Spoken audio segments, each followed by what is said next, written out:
Welcome, everybody, and thanks for joining this webinar on graduate fellowship opportunities through Alaska Sea Grant. For awareness, this webinar will be recorded, as you just heard, and posted to our website sometime within the next week, as well as the slides. Today, I will specifically be talking about two fellowships, the Knauss Marine Policy Fellowship and the Alaska Sea Grant State Fellowship. There are a couple other graduate fellowships as well as undergraduate fellowship programs we offer through Alaska Sea Grant, but these are the two opportunities we'll be talking about during this webinar, specifically focusing on information relevant for prospective fellow applicants. The application period for both of these opportunities is now open, so it's a great time to learn more as you consider applying for either of these and work on those application materials. I'm Molly Cain, and I'm the Associate Director for Alaska Sea Grant. One of my roles is overseeing the research component of our program, and then another one of my roles is leading our state and national fellowship programs, and why I'm talking with you today.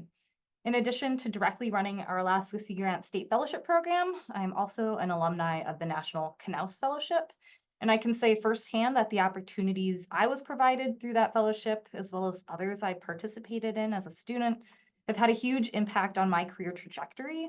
So I'm a big proponent of these fellowships, and I'm always excited to get the word out to current and recent graduate students. And the exciting news is that you won't only have to hear from me today. We also have current Alaska Sea Grant State Fellow Jake Cohen and current Knauss Marine Policy Fellow Kit Cunningham here to talk about each of their experiences in these programs. So the plan today is that I will run over some slides to give you an overview of Sea Grant, what each of these fellowships are, and their application processes. And then I'll hand it over to Kit and Jake, respectively, to talk about their experiences as fellows in these programs. And then at the end, all three of us can take questions.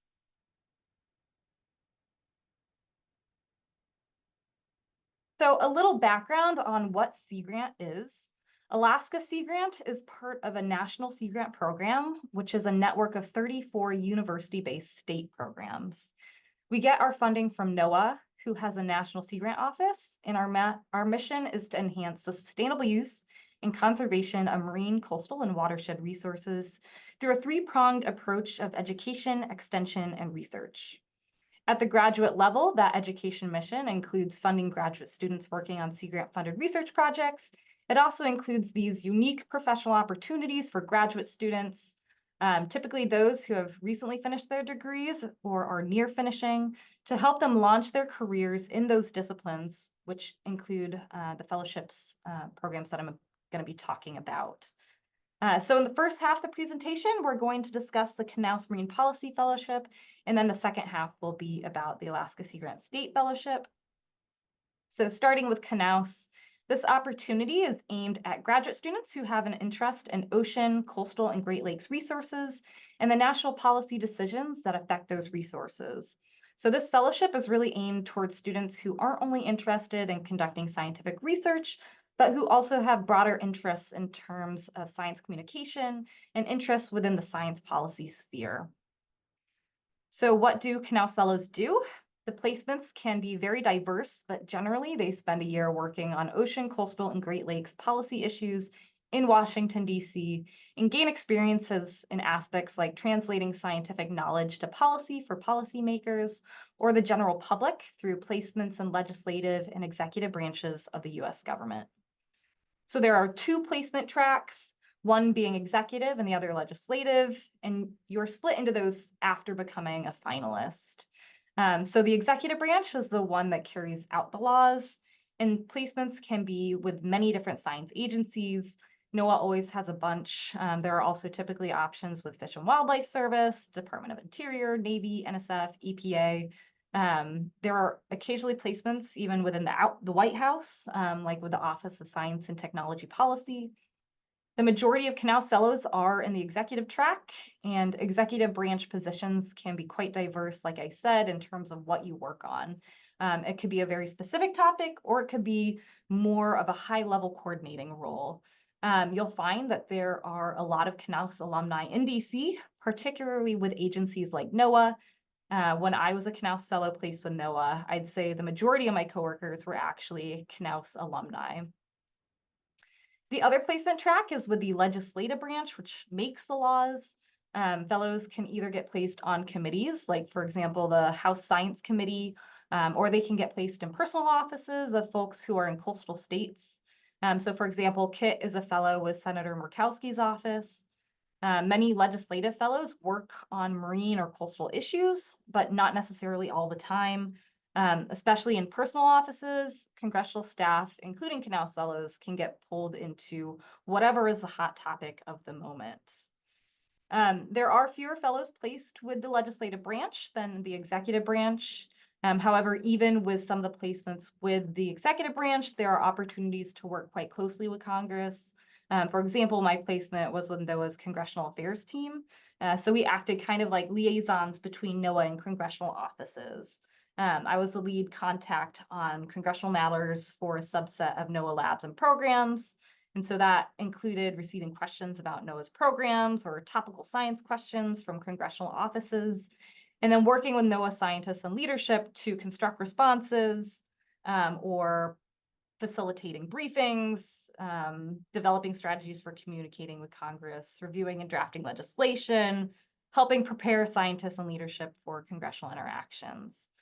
So in that position, I got a taste of both the executive and legislative sides of the government, and many placements are that way. And I'm sure Kit, who will be speaking in a few slides, will have some other perspectives from her experience as a legislative fellow.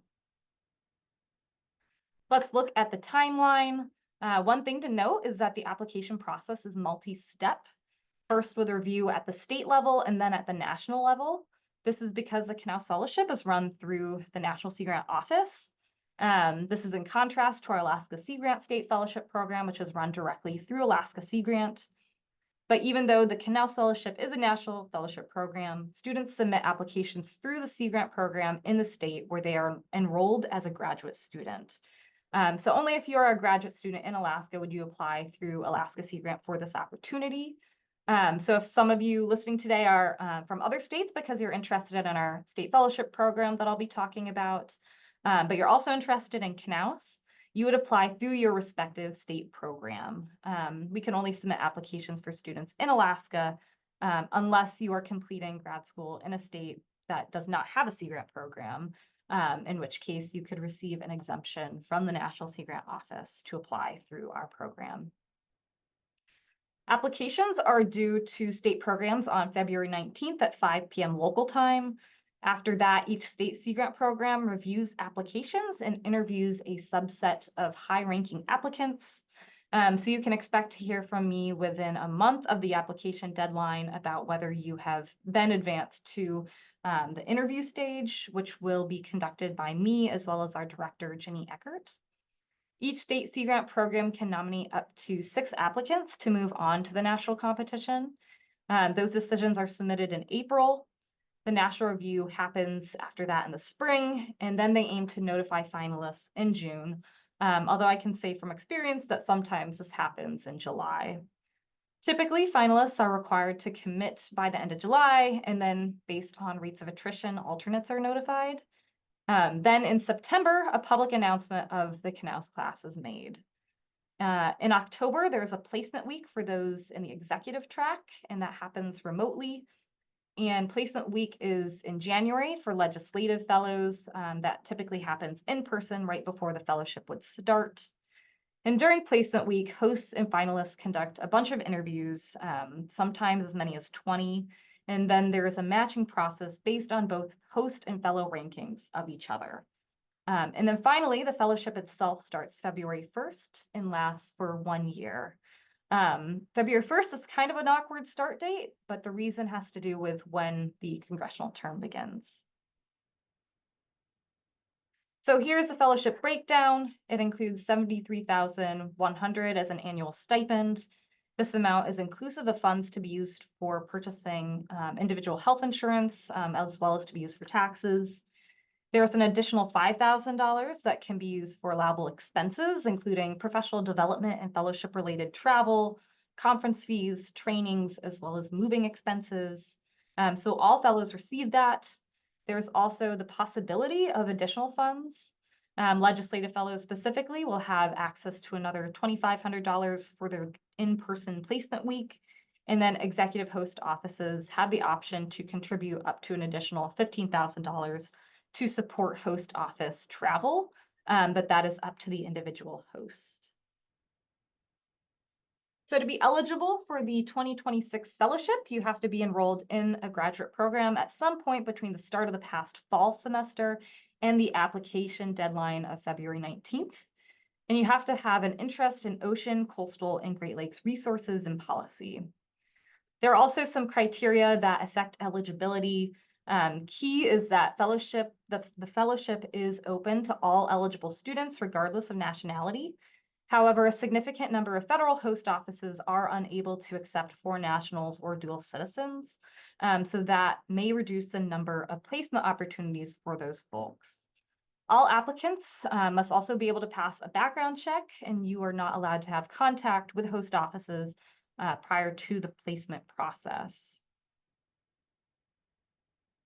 To submit your application, you're going to use a portal called eSeaGrant.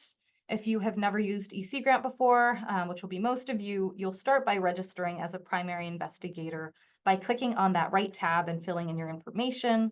Once you're logged in, you'll see all the applications we currently have open here at Alaska Sea Grant. There are several, so you will want to make sure to click on the right one. In this case, that would be the Knauss Fellowship, or if you're interested in the State Fellowship, then the State Fellowship application.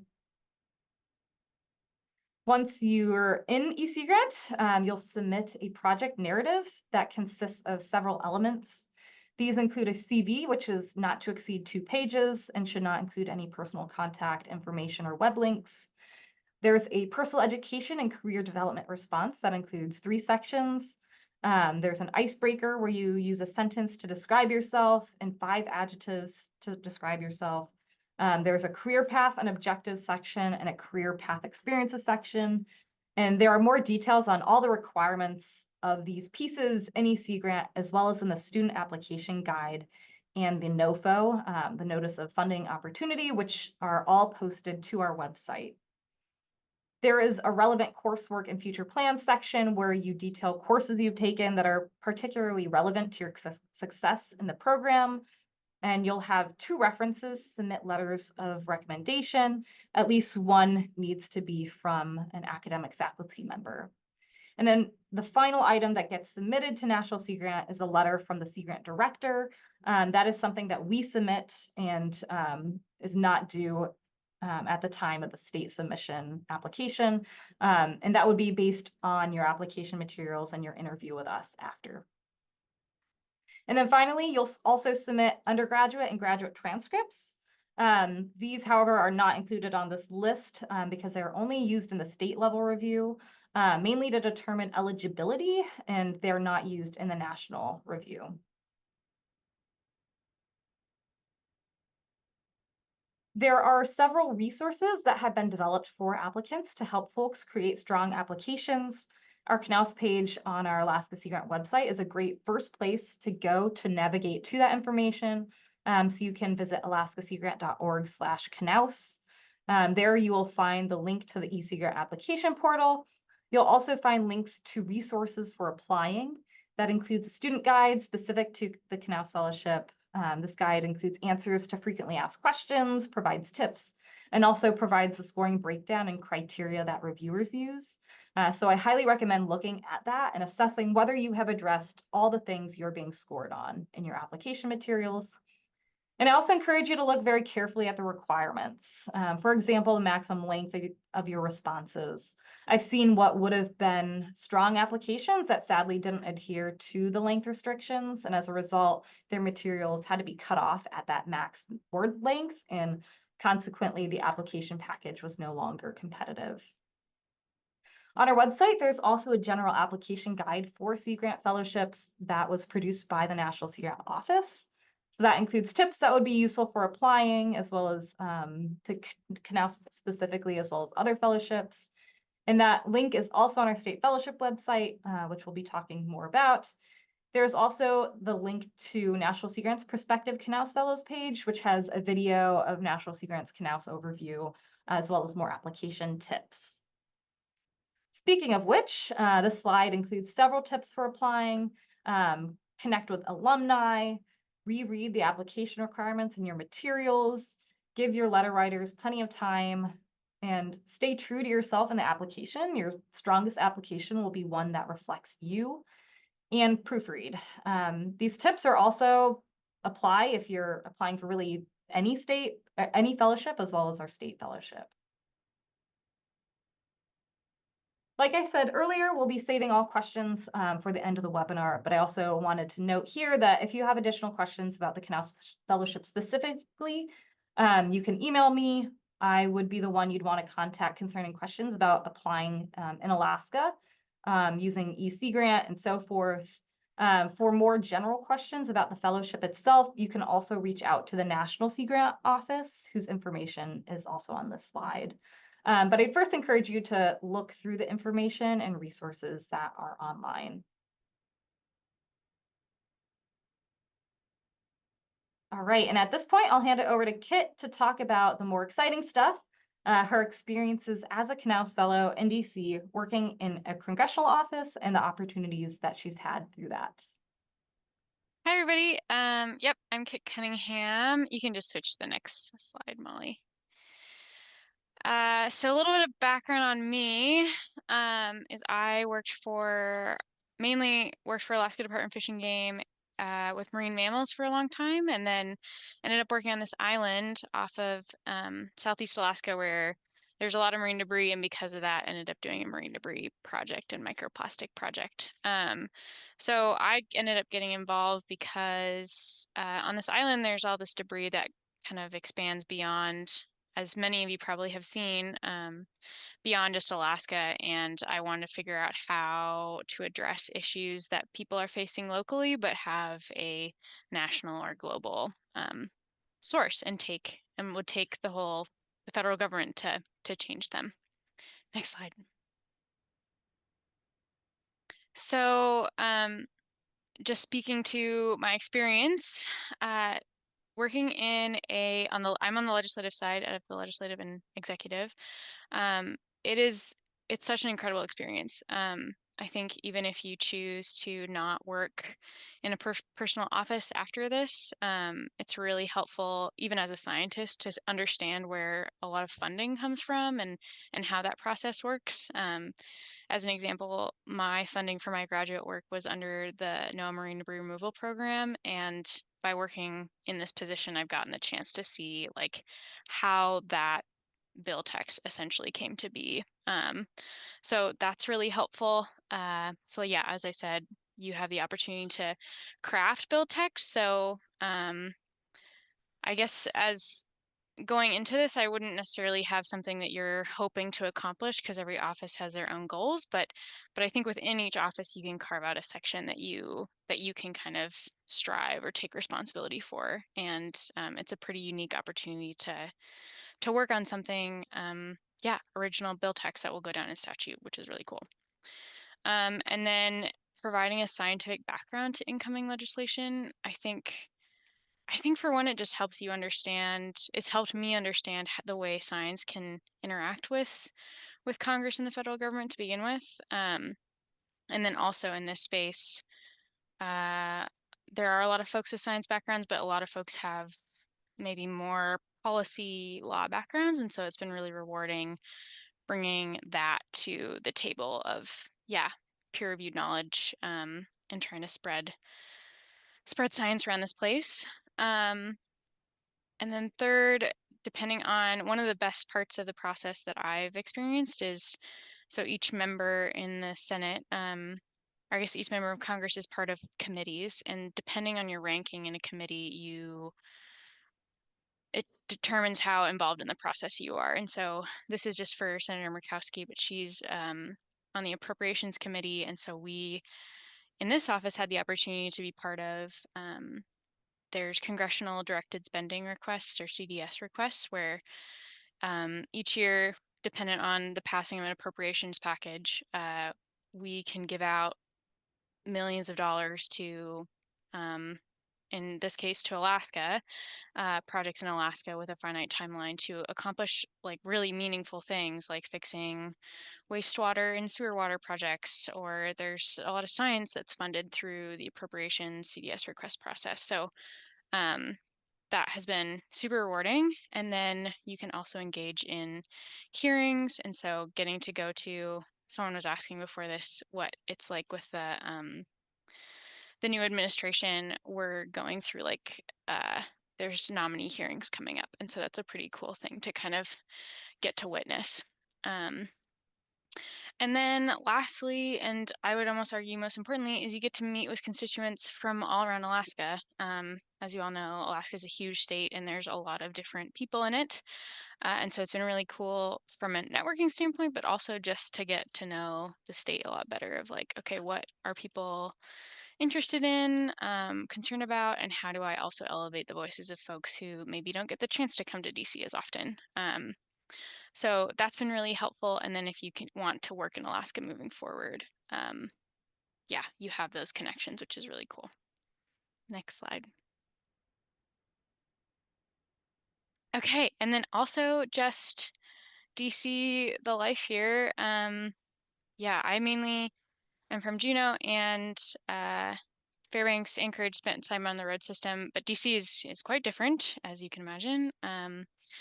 I wrote ping pong because I remember going to this exact meeting 2 years ago when I first applied, and the woman said, there's a ping pong table in Murkowski's office, and we play frequently, and it's super fun. So if you're into ping pong, you can, that's one little plug. But in addition to that, because of the PD funds that Molly mentioned, you can go to a bunch of conferences or professional development opportunities in Alaska.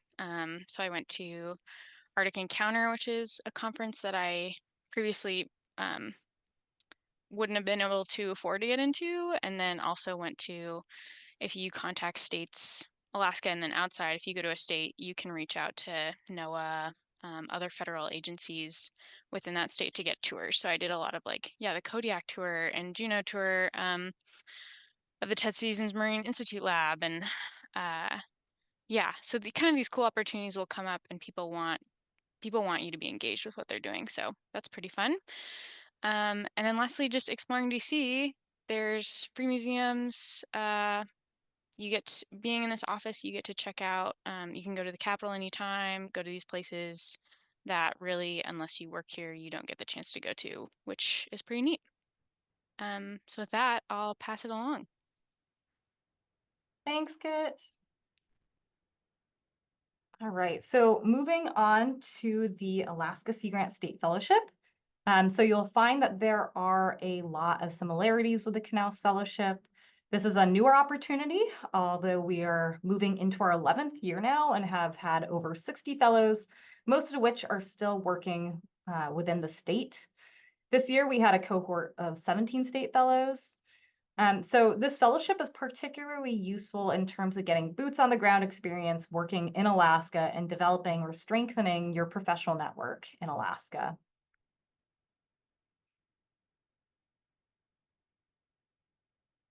So the Alaska Sea Grant State Fellowship Program was actually modeled after the Knauss Fellowship. However, a key difference is that rather than being based in DC, you're based with organizations in Alaska working on the latest issues in ocean, coastal, and watershed management, policy, and research. So while there are policy and management focused positions, there are also usually some research focused positions as well. This is also a one-year paid fellowship that is geared towards soon-to-graduate or recently finished graduate students who are interested in the science and policy to keep our natural resources healthy, but specifically here in Alaska. This slide shows host offices from past years as some examples of the types of hosts we typically have participated with. These include federal and state agencies, tribal organizations, and nonprofits based in Alaska. So this fellowship provides a great opportunity to get your foot in the door with Alaska organizations working in marine and coastal science and policy, and make contacts with folks working in the state. A key thing to note is that, like the Knauss Fellowship, you apply for the fellowship and not a particular host or position. These change year to year, and we also have a matching process where hosts rank fellows and fellows rank hosts, and we balance out the rankings of both sides. So there's no guarantee of getting your top choice, For either fellowship, we encourage applicants to go in with an open mind about what they can learn working at various different organizations. I've certainly talked with fellows and hosts who did not get their first choice or even their second choice, but they've told me that they have had great experiences, learned a ton, and wouldn't have had it any other way. So let's look at the timeline for the state fellowship. Applications are due February 6th at 5 p.m. Alaska time. The application is also on eSeaGrant, just like Knauss. So you'll follow the same process to create an account that I went over earlier. You'll just want to make sure to select the right application. There will be both an application available for prospective fellows as well as hosts in this case. So you want to make sure to select the one for fellows. The selection process for the state fellowship is also multi-step. At Alaska Sea Grant, we will have a panel that reviews applications and invites a list of highly ranked candidates for interviews. Those who proceed to the next step will be provided a list of the potential hosts and positions for this upcoming year, and you will be asked to rank the positions you'd be interested in interviewing for. We will also ask hosts to rank the candidates they would most like to interview, and balancing both preferences will create interview lists, and the hosts will contact you to set up those interview times. You can expect to interview for as many as 6 or 7 positions. And after interviews, both prospective hosts and fellows rank who they interviewed with once again. And we use those rankings to do the final matching. So first, we look for any one-to-one matches where both parties rank one another as their top pick, and then find 1-2 matches and so forth. So folks aren't considered finalists until after that final matching process. The host and fellow interviews and matching process occurs in March and early April. The announcement of finalists and placements occurs in May. Then the one-year fellowship begins August 1st or September 1st, with the exact date decided between host and fellow. So the start timing is different from Knauss, and in comparison, the lead time between when you apply and when you begin is several months shorter. I'll also note that while the expectation is that this will be a one-year fellowship and fellows and hosts sign a contract for 1 year, we do allow for the possibility of fellowships getting extended for up to an additional year. And that is a decision that is made between the host and fellow about halfway through the first year. And it's often dependent on the project timeline as well as funding availability and other plans. In recent years, about a quarter of fellowships have been extended. So actually, Jake, who will be talking in a few minutes, is in his second year. That being said, at this point, you would be applying for and ultimately committing to a one-year fellowship.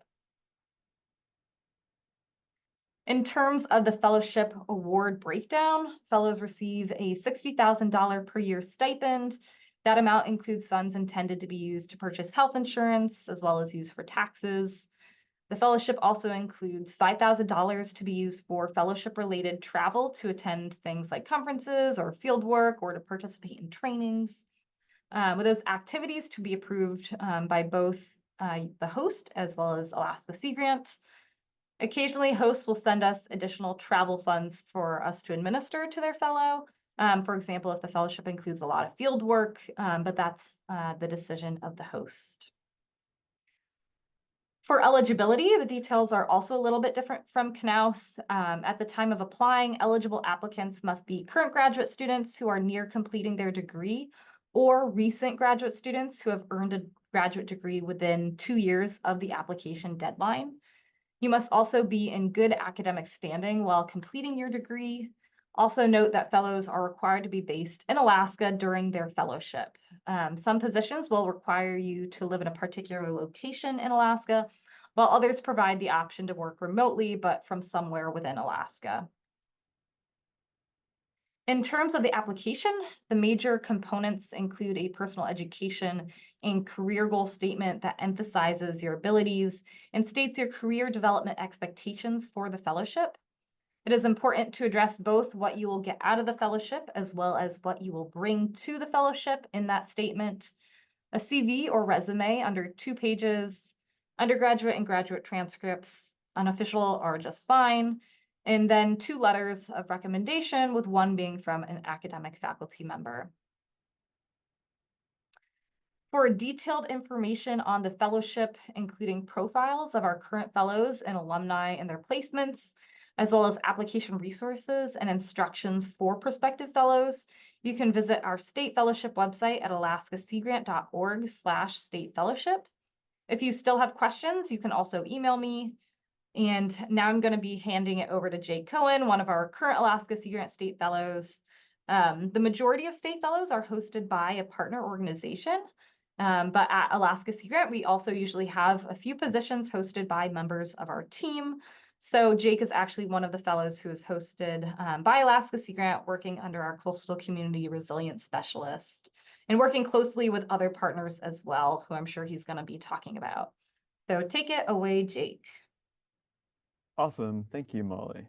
Yeah, again, my name is Jake Cohen. I graduated from UIF with a master's in oceanography back in December of 2022. And I think when I was wrapping up my time at UIF, I had heard from some of my friends who were Alaska Sea Grant Fellows and decided to apply kind of for the following year. So I majored in biological oceanography. I did a project that was heavily kind of like research-based on phytoplankton genetics in the Gulf of Alaska. And kind of as I transitioned out of it, I knew I wanted to stay in Alaska long-term for my career. And I wanted to try to apply kind of my scientific knowledge and expertise to problems facing communities in the state involving climate adaptation and resource use. And the Fellowship with Alaska Sea Grant is a really good opportunity to do that because it allows you to kind of work with a variety of institutions around the state on kind of a lot of different projects. Well, if you wouldn't mind skipping a couple slides ahead. One more. Yeah, thank you. So like Molly had mentioned earlier, my host organization is Alaska Sea Grant, but I spent the first year of my fellowship paired with the Kodiak Area Native Association, which runs a lot of research programs out of the interest of the tribes of Kodiak Island. So I spent the first 2 years working on an ocean acidification monitoring plan, where essentially I was taking tribal data collected by tribes in Kodiak, analyzing it, and then presenting it to the tribes to help them determine how their environment was kind of changing due to climate change. And I'm currently working with Kodiak tribes in my second year to use the ocean acidification data to move forward in food vulnerability assessments and further climate adaptation plans. What's really cool about this is that even though we're doing kind of research, we're directly applying this to kind of some really important on the ground food security and cultural revitalization plans. One is clam gardens, which are a traditional indigenous method of mitigating ocean acidification in coastal areas by layering kind of shell hash and increasing the production of shellfish, which can help increase the availability of cultural food sources in a changing climate. Beyond that, I'm also working on some harmful algal bloom research. The photo on the top right here is a cruise that I went on around Kodiak Island sampling for Alexandrium cysts to help map when and where harmful algal blooms might occur in waters used for tribal harvests. And in my second year, I'm also focusing a lot on tribal climate adaptation. So I'm working this year on 2 workshops that are going to focus on climate adaptation, both in the fishing industry and with Arctic tribes. So a lot of this involves kind of dialoguing with partners around the state and kind of organizing logistics for these workshops where we're going to bring together people from around the region to kind of discuss ways in which they're being impacted by climate change and ways that kind of communities can come together and work between each other to kind of adapt their industries and ways of life for a changing climate. If you don't mind moving to the next slide. One back, please. Sorry. Awesome. So one kind of key part about the fellowship has been kind of the opportunity to participate in kind of conferences and workshops kind of throughout the state of Alaska and in other regions as well. And this is the kind of a list of some of the conferences I've been able to attend here and a map of places around the state I've been able to go. But these conferences and workshops are really important networking opportunities. Ultimately, this is a 1 to 2 year fellowship. And afterwards, many of us hope to kind of get jobs around the state. And kind of throughout these opportunities, we can kind of like make a really strong network of kind of resources around the state. So I know a lot of my peers who have been in the fellowship have been able to kind of get jobs lined up for afterwards. And kind of have like a direct transition from the fellowship into kind of careers around the state of Alaska and other locations as well. And I know even though I did extend to a second year, I had some actually offers from partners for positions in my first year, and leaving the fellowship at the end of the year, I'm feeling pretty confident in my chances. So the Sea Grant Fellowship like provides a lot of opportunities to kind of present at conferences, travel, participate in different workshops, and also to kind of tailor them to your own interests. So sometimes I'm going to conferences to help my advisor, David, on different projects, but sometimes I have my own interests in kind of presenting or learning about something in a different workshop, and I'm able to kind of go on my own. And then next slide, please.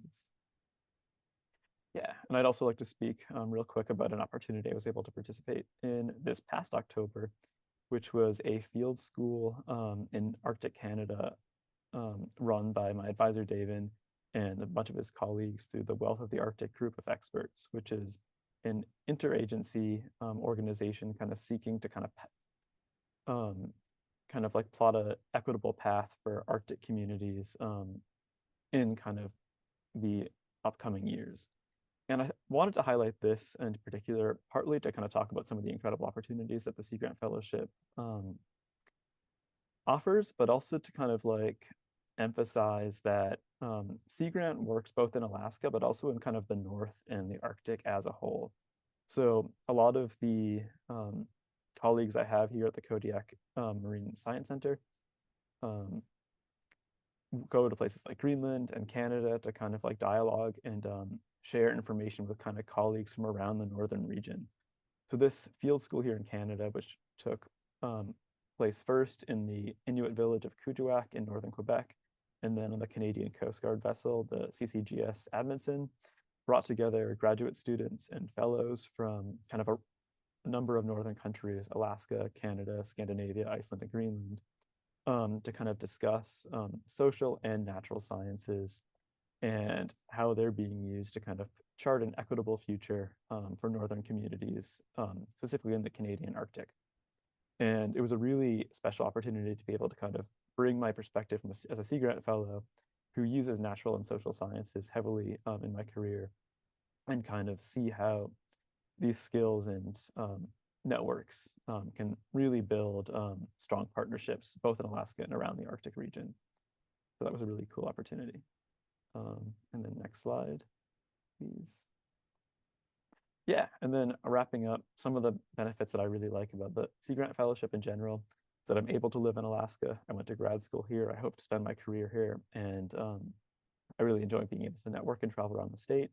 You can find out pretty early about the fellowship status. So I finished graduate school in December, and by April, I was able to find out about my fellowship placement. And there's also flexible scheduling for the fellowship start date as well. So I actually took 6 months off to hike the Pacific Crest Trail between grad school and beginning my fellowship. So I was able to kind of delay the start of the fellowship till October to kind of accommodate some personal goals.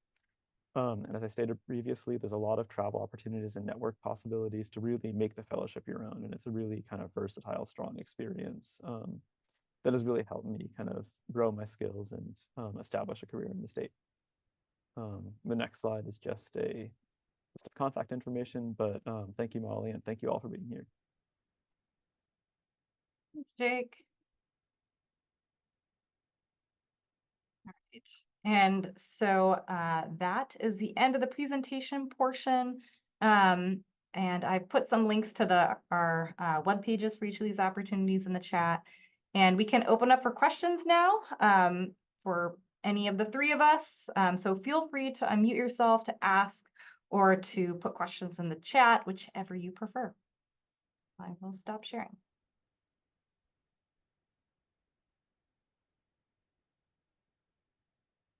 I'm curious about the timeline in which you have to like commit once if you are offered a spot. Yes, so for the state fellowship, you have to commit in April. So after the matching process, you will sign agreements, both the fellow and the host. For the Knauss Fellowship, you have to commit typically in July. National Sea Grant hasn't given us the exact timing of that yet for this year, but that's usually the case. Great, thank you so much. Yep, and that's so if there are alternates that we can start connecting them with positions. Yeah, Alex. I just got the announcement for this yesterday, so I haven't had a lot of time to explore, but is there a way to look and see who the possible partners are or what kind of work would be available? Because I don't really do a lot of policy stuff. I do wildlife ecology, and I don't know if this is like applicable or if there's like interesting research that would be in my wheelhouse. Yeah, so the for the state fellowship, the host applications in which they provide position descriptions are due at the same time as those for fellows. And so it's after we review applications and folks get invited for interviews that we send out those lists. And at that time, you know, if there was nothing that you were interested in, then we ask that, you know, you let us know sooner rather than later before going through the process. But you can see if you go to that state fellowship website that's in the chat, there is another link on there. If you scroll down a bit, see profiles of our state fellows. Mine is loading. I'll put it in the chat as well. And so you can actually go through and look at what the positions have been like year to year over the last, well, since we started the program. And so you can see that there are some hosts that tend to always have a fellowship position offered. And yeah, it'll kind of give you a sense of the mix of more of the policy or program management positions versus folks doing more research or natural resource management, et cetera.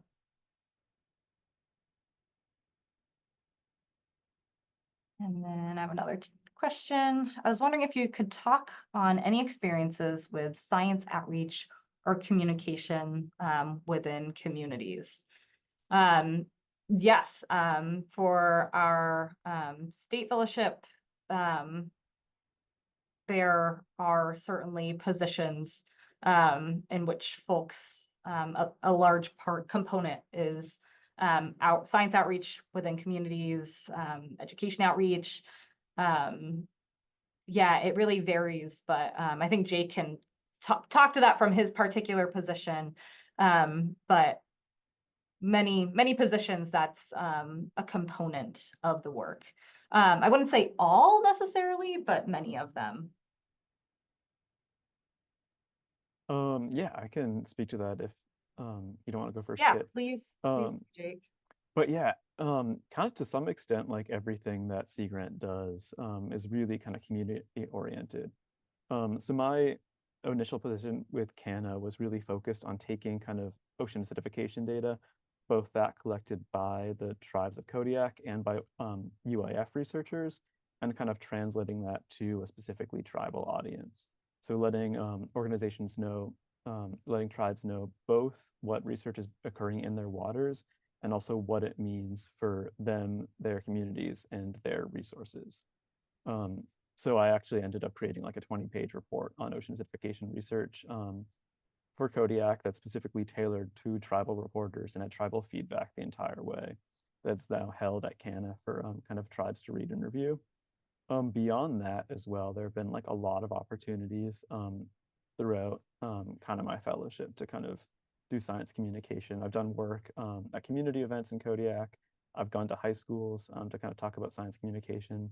And then a lot of the workshops that we're planning as well, we're specifically inviting community members to come talk to us about their experiences and to give input on projects going on around the state. So it's not just academics and agency people talking to each other, it's active community participation and involvement kind of every step of the way. So yeah, thanks for the question. Yeah, and I'll add that there are also, beyond whatever your position is, there are professional development opportunities that are offered to you. So for example, for the state fellowship, we hold monthly meetings in which we have guest speakers on different topics, and definitely science communication has been a topic. Or trainings that, you know, a lot gets sent out, opportunities that are available. For example, there's a facilitation basics for coastal managers. The nationwide Sea Grant Network also has a professional development series, workshop series for any Sea Grant fellows. So Knauss state fellowships in various different states where there are more professional development trainings. And also to this question, I assumed it was, you know, in the context of the state fellowship, but also in certain Knauss fellowship positions, like I'm sure Kit has worked with constituents of her boss in the state of Alaska, and so there's you know, kind of that community engagement. Yeah, I guess just to weigh in on there, it's from my perspective or my position, it's less about me conveying science to other people and more about connecting like the legislation to the folks who are either doing the science or will be impacted by the science. So as an example, we had some legislation on marine carbon dioxide removal come up. And so trying to connect that to folks in the university system or anyone who's conducting science in that area in Alaska to see, yeah, their overall feedback on that. So I would say for my position, it's more of a bridge between communities and the federal government. Thank you all for joining. If other questions come up after the webinar, please feel free to reach out. And I'm sure that Jake and Kit, I think they both share their contact information on those slides and would be, you know, happy to answer questions from their perspective as well.